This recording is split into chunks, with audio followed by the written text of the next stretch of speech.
Doctor साहब, आज वज़ीर आला बलूचिस्तान की जानिब से कहा गया है कि दहशतगर्दी हमारे लिए बड़ा चैलेंज है और ये लड़ाई रियासत की लड़ाई है जिसमें अदलिया, मीडिया और सिविल सोसाइटी को भी लड़ना है।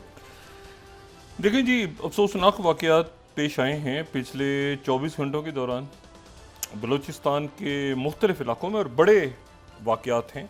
मतलब ये ऐसे वाक़यात नहीं हैं जिनको मतलब बड़े वाक़यात हैं। वैसे तो कोई वाक़या भी छोटा नहीं होता दहशतगर्दी का, बड़े वाक़यात हैं, मुकम्मल तौर पे कोऑर्डिनेटेड हैं। और इसमें जो शहादतें हुई हैं बड़ी तादाद में, ठीक है ना, यानी पूरा आपको लगता है कि मुख्तलिफ इलाकों में मतलब ऐसा नहीं हो सकता कि एक इलाके से उठ के वो आदमी दूसरे इलाके में, मतलब मुख्तलिफ इलाकों में एक प्रॉपर मुख्तलिफ ग्रुप्स ने अटैक्स किए हैं। इतने बहुत सारी जगहों पे हुआ है, ठीक है। और इसमें जो है वो, और ये जगह जो हैं ये मतलब इनको एक ख़ास अंदाज में देखा भी जा सकता है कि कौन से इलाके हैं, लेकिन वो मजमूई तौर पे देखें, बात ये कि 37 तो जो है वो 3 मुख्तलिफ इलाकों में वाक़यात हुए, ठीक है, जहाँ पे 37 ज़िला मूसा खेल, और फिर उसके बाद जो है वो दूसरा मस्तों का इलाका है, फिर एक रेलवे पुल जो है उसको अटैक किया। अच्छा, कलात में जो है लेवीज़ एहलकारों और पुलिस के सब इंस्पेक्टर समेत 10 अफराद जो हैं उनको शहीद कर दिया गया गोलियां मार के।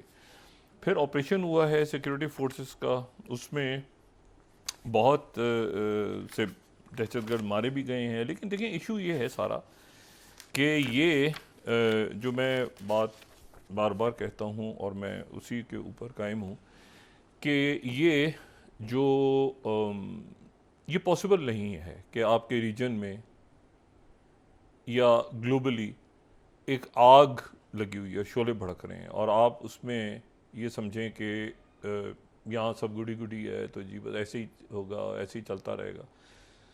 ये जो अरेंजमेंट है ये टोटल फेलियर है, टोटल फेलियर है ये जो अरेंजमेंट है। आप ज़रा तसव्वुर करें कि इस वक्त यहाँ पे बेनज़ीर भुट्टो साहबा की, अल्लाह उनके दर्जात बुलंद, पीपल्स पार्टी की वो हुकूमत होती, जनरल सीलो बाबर होते साथ वज़ीर दाखिला, और उनके साथ एतजाज़ एहसन वज़ीर कानून होते, मतलब प्रॉपर पीपल्स पार्टी की एक हुकूमत होती। तो मुझे बताएं कि पाकिस्तान पीपल्स पार्टी किस तरह से रिएक्ट करती। आप चले जाएं 2007-8 के बाद भी, यूसुफ रज़ा गिलानी, रहमान मलिक मरहूम और आसिफ जरदारी साहब बतौर सदर, कैसे ओन कैसे ये वाक़यात होते, तो कि वो एक होता है ना कि फौरी तौर पे, और वो बड़ी दहशतगर्दी का दौर था, बहुत इनकाद भी रहा हूँ उस दौर में, और अभी भी हूँ बहुत सारे मामलात पे। लेकिन वो ओनरशिप होती है ना, जिसमें आप ओन करते हैं कि एक मिनट ये कैसे हो रहा है भाई। और इसी तरह से आप सोचेंगे नवाज शरीफ साहब की 2013-14 की हुकूमत होती, नवाज शरीफ साहब हुकूमत सो कॉल्ड उन्हीं की है, और साथ चौधरी निसार होते उनके वज़ीर दाखिला, तो मुझे बताएं कि रिस्पॉन्स कैसा होता। ये जो कच्चे के डाकू, कराची के बदअमनी, ये आप इसको क्या आइसोलेशन में देख रहे हैं चीज़ें, या पूरे मुल्क को अगर आप बाहर से ऐसे देखें तो आपको एक जगह जगह हॉटस्पॉट्स नज़र आ रहे हैं ना। इशू ये है कि इसकी ओनर, भाई सिक्योरिटी फोर्सेस ने करना है तो ये अरेंजमेंट किस लिए है? सिक्योरिटी फोर्सेस ने करना है, डायलॉग भी उन्होंने करना है, किससे डायलॉग करना है, किससे नहीं करना, क्या करना है, ये तो बिल्कुल होता है ना, मतलब है कि बस प्रायोरिटी वो आईनी तरमीम हो जाए तो सीटें हो जाएं, ये नहीं। ये अरेंजमेंट, आपकी मईशत सबसे बड़ा क्राइसिस है, और मईशत आपकी कनेक्टिविटी के साथ लिंक्ड है, आपकी पाइपलाइंस, आपका सी पैक, आपके सेंट्रल एशिया से कनेक्शन, गवादर सी पोर्ट, सिंध के अपने मामला, वहाँ कच्चे के डाकू हैं, अभी वो उधर कच्चा पक्का वो चल रहा है, ठीक है। उसके बाद ये है कि खैबर पख्तूनख्वा के अंदर वो अफगान सॉइल से इशू खड़ा होता है। तो एक कांस्टेंट है सिक्योरिटी का इशू। ये आज इतना बड़ा वाक़या हुआ, मुझे आप बताएं कल क्या डिस्कस हो रहा होगा टीवी चैनल्स पे? कल क्या डिस्कस, कुछ और ये इतना बड़ा जो दहशतगर्द मतलब एक मैसिव आप कहें कि ये अटैक हुआ है और उसमें लोग शहीद हुए हैं, तो उस जाहिर है कि ये मजम्मत तो लोग रो रहे हैं, लोगों के दिल रो रहे हैं इस वक्त। मजम्मत तो छोटा लफ्ज़ है। जिनके घरों में लाशें गए हैं या जो ज़ख्मी हैं, इशू ये नहीं है। इशू ये है कि इसकी स्ट्रेटजी आपको बनानी है, लॉन्ग टर्म स्ट्रेटजी बनानी है ना। आपके उस सूबे के अंदर एक इशू चल रहा है। देखें, मैं अकबर बुगटी साहब से, नवाब अकबर ख़ान बुगटी, उनके साथ बड़ी मुलाकातें रहीं, गज़न के साथ मुलाकातें रहीं, मेरी खैरबख्श मरी साहब के साथ बड़ी मुलाकातें रहीं, और वो बड़े कम लोगों से मिलते थे लेकिन बड़ी शफ़क़त फरमाते थे। जब तक उनके जो साहबजादे हैं, फैमिली है, उनके साथ भी एक ताल्लुक़ रहा, अब नहीं लेकिन एक ज़माने में रहा, बहुत ताल्लुक़ रहा गज़न के साथ, गज़न मरी के साथ, बाकी लोगों के साथ।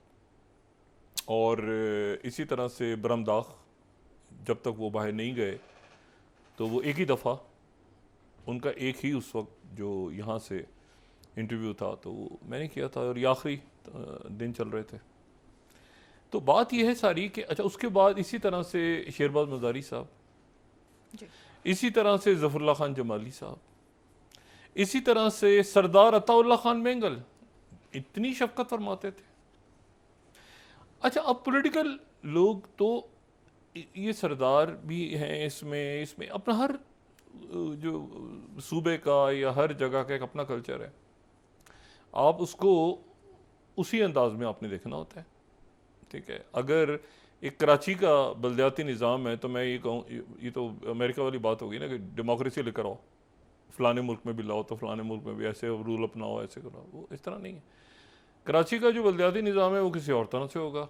उसी को आप ये कहेंगे जी ऐसे ही बिल्कुल जो है वो कोयटा में या पेशावर में या किसी और जगह नहीं। हर शहर का अपनी डायनेमिक्स हैं, बलूचिस्तान की अपनी डायनेमिक्स हैं, और डायनेमिक्स बड़ी सेंसिटिव हैं क्योंकि वहाँ से आपके सारे मेगा प्रोजेक्ट्स गुजर रहे हैं, और वो कनेक्टिविटी, ठीक है, आपकी बड़ी कोस्टल लाइन है। और ये जो मतलब आप केपी को और खैबर पख्तूनख्वा को और बलूचिस्तान को साथ अगर देखें तो पूरा आपका एक तरह से ये इंडस के उस तरफ और फिर इंडस के इस तरफ। इशू ये सारा कि इसकी ये तो एक रवायती सी बातें हो गई ना जो हमने की, आज सारा दिन सुनी भी। इसकी स्ट्रेटजी क्या है, लॉन्ग टर्म स्ट्रेटजी क्या है? आज तो टेक्निकल बातें हुई ना, ये तो अफसोसनाक वाक़यात हुए। और मैं 101% मुझे यकीन है कि आपकी इंटेलिजेंस एजेंसीज़ के पास, उनके पास एक इसका जो है ना कि कौन कहाँ पे क्या कर रहा है, कैसे है, पैसा कैसे जा रहा है, कैसे कोऑर्डिनेशन हुई। हाँ, पहुँच नहीं पा रहे वहाँ तक, या उसमें जाहिर है कि कोई सियासी उसमें कोई मुज़मिरात हैं बीच में, क्या है वो अलग मामला है। लेकिन यह है कि इंफॉर्मेशन तो होगी उनके पास की, और वो तो फौरी तौर पे मेरे ख्याल से एकदम से आनी शुरू होगी रात को जब से ये अटैक शुरू हुए। मैं जो बात सिर्फ कह रहा हूँ वो ये कह रहा हूँ कि इसकी एक स्ट्रेटजी बनानी ज़रूरी है जो इस अरेंजमेंट में नहीं बन सकती, क्योंकि इस अरेंजमेंट का इसका कोई ओनरशिप नहीं है, वो वाली वारिस नहीं है सवाए मुज़म्मती बयानात के। और ये कितना इस मुल्क को लूट खसूट के या कितनी जाने लेके या और कितने सोशल अनरेस्ट पैदा करके ये सिस्टम गिरेगा या जाएगा या करेगा या रहेगा, कोई ओनरशिप नहीं है सवाए इसके कि वो मतलब एक मैं बात नहीं करना चाह रहा, कोई रवायती बातें होती है ना जो मतलब रवायती सी बातें हैं बिल्कुल, जो आप मतलब आप कहेंगे यार ये तो मैंने 50 दफ़ा सुनी है बात, कोई नई बात करे कोई बंदा, वो ऐसा लगता ही नहीं कि बलूचिस्तान के लोगों से मुखातिब है। ऐसा लगता है कि वो कहीं मुखातिब इस्टेब्लिशमेंट ये कर देंगे, ऐसे होना चाहिए, ऐसे होना चाहिए, उधर। वो भाई अपने इलाकों में जाके काम करें जहाँ से मुंतखब हुए हैं, पहले तो ओनरशिप लेना अपने इलाकों की, और फिर अपने इलाकों में जाके ये देखें। अगर आप सबसे ज़्यादा आप नोट करें ना कि जहाँ का पैसा करप्शन में खाया गया है, पिछले चंद सालों के दौरान। तो वो बलूचिस्तान का आपको याद है एक मशीनें निकली थी पैसा नोट गिनने वाली। इशू ये है कि वहाँ पर जो आप कंस्ट्रक्शन करते हैं उसके नतीजे में वो अब इसमें BLA है, इसमें मजीद ग्रुप है, इसमें ये है, उसमें वो नाम तो बदलते जाएंगे ना, वो तो एक नाम दूसरा नाम तीसरा चौथा वो नाम आते जाएंगे। असल बात ये है कि ये कोई गुस्सा वुस्सा, ये तो एक रीजनल या आप समझें कि ग्लोबल लेवल का ग्रेड गेम है ना। तो इसमें लॉन्ग टर्म स्ट्रेटजी आप बनाते हैं ना बैठ के, लॉन्ग टर्म स्ट्रेटजी कि यार ये बलूचिस्तान है और अब ये सिचुएशन क्रिएट हो रही है और ये कनेक्टिविटी है, ये गवादर है, ये चाबहार है, ये सेंट्रल एशिया को रूट्स जा रही हैं, ये अफ़गानिस्तान की सिचुएशन है, इस तरह से। और फिर उसके बाद स्ट्रेटजिकली और फिर उसमें पब्लिक का कैसे पार्टिसिपेशन होगी, फिर कैसे होगा सारा सिलसिला, तो एक स्ट्रेटजी बना।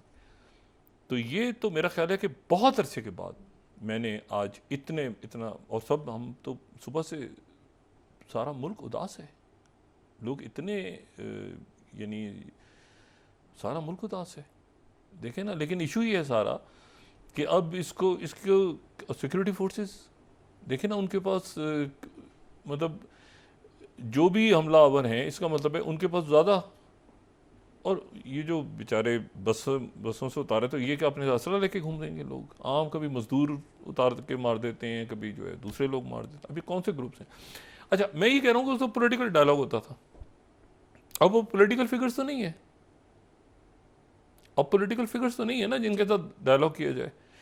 तो अब कौन से लोग हैं फिर आइडेंटिफाई करें, और आइडेंटिफाई करके, लेकिन वो उसमें पॉलिटिकल विल भी होनी चाहिए ना उस चीज़ में।